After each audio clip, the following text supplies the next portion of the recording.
High guys, কে কোথায় আছেন?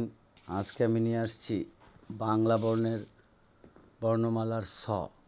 অনেকে স লেখে, আগে চ লেখার পরে স নিচের থেকে লেখে। আসলে এরকম হয় না, লেখাটা ছ লেখার স্টাইলটা এরকম হয় যে দেখুন, এখান থেকে একটু রাউন্ড করে এই জায়গাটা একটু মোটা করে দেবেন। এই যে মোটা হয়ে গেছে, দেখছেন? মোটা হওয়ার পরে এইখান থেকে ডাইরেক্ট টান দিয়ে একটু পুরোটা এই যে সুন্দর রাউন্ড করে নিয়ে আসবেন। আর এটা খেয়াল রাখবেন, যে রাউন্ডটাই টান দিবেন ওটা যাতে সুন্দরই হয়, ফিনিশিং যাতে ভালো হয়। ওই যে বাঁকা ভাঙা গেছে এইখান থেকে আবার জোড়া লাগছে এরকম না, একটা টানের একটা ফিনিশ আছে। হ্যাঁ, এই যে দেখেন, একটু ফিনিশ করে দিবেন। সব সময় লিখলে একটু ভালোভাবে লেখার চেষ্টা করবেন।